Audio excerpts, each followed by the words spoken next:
പണ്ടൊരു വട്ടം സഞ്ജുവിനെ പാണ്ഡ്യ ചൊറിഞ്ഞു. എന്നാൽ അന്ന് സഞ്ജു പാണ്ഡ്യയെ കയറി മാന്തി. അതുപോലെയായിരുന്നു സഞ്ജുവിൻ്റെ പ്രകടനമെന്ന്.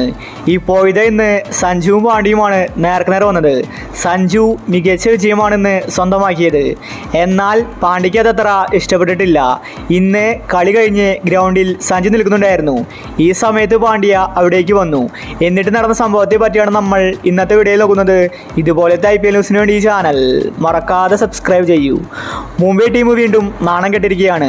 രാജസ്ഥാന് മുന്നിൽ രണ്ടാമത്തെ പ്രാവശ്യമാണ് മുംബൈ കളി തോൽക്കുന്നത്. ജയ്സ്വാൾ ഈസി ആയിട്ടാണ് സെഞ്ചുറി അടിച്ചത്. മുംബൈ ടീം രാജസ്ഥാനെ ഒരു എതിരാളി പോലും അല്ലായിരുന്നു. സന്ദീപ് ശർമ്മ 5 വിക്കറ്റ് നേടി. രാജസ്ഥാൻ ടീം മുംബൈ ടീമിനെ കൊന്നുകളഞ്ഞു. അതുപോലത്തെ പ്രകടനമാണ് പുറത്തെടുത്തത്. ഇന്ന് കളി ജയിച്ച് സഞ്ജു ഗ്രൗണ്ടിൽ നിൽക്കുകയായിരുന്നു. ഈ സമയത്ത് ഹാർദിക് പാണ്ഡ്യ അവിടേക്ക് വന്നു. എന്നിട്ട് സഞ്ജുവിനോട് പാണ്ഡ്യ സംസാരിച്ചു. ചില സമയത്ത് പാണ്ഡ്യ സഞ്ജുവിനോട് ദേഷ്യപ്പെട്ട് സംസാരിക്കുന്നത് പോലെയാണ് നമ്മൾ ഇന്ന് കണ്ടത്. പാണ്ഡ്യ അഹങ്കാരിയാണെന്ന് നമുക്കറിയാം.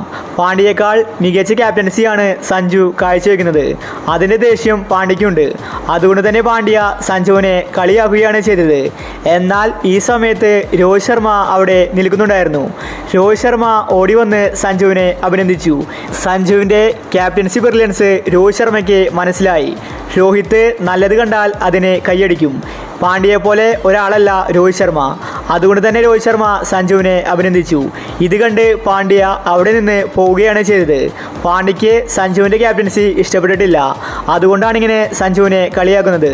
എന്തായാലും സഞ്ജു വിമർശകർക്ക് ബാറ്റ് കൊണ്ടാണ് മറുപടി കൊടുത്തത്. ജയ്സ്വാൾ സെഞ്ചുറി അടിക്കാൻ വേണ്ടി സഞ്ജു ഇന്ന് മെല്ലെ കളിച്ചു. ഇല്ലെങ്കിൽ ഒരു പക്ഷേ സഞ്ജുവിന് ഇന്ന് 50 നേടാമായിരുന്നു. സഞ്ജു സ്വന്തം താല്പര്യങ്ങളല്ല നോക്കിയത്. ടീമിനെ വിജയിപ്പിക്കണം. അതാണ് സഞ്ജുവിൻ്റെ കടമ. അപ്പോൾ ഇതുപോലത്തെ IPL ന്യൂസിന് വേണ്ടി ഈ ചാനൽ മറക്കാതെ സബ്സ്ക്രൈബ് ചെയ്യൂ.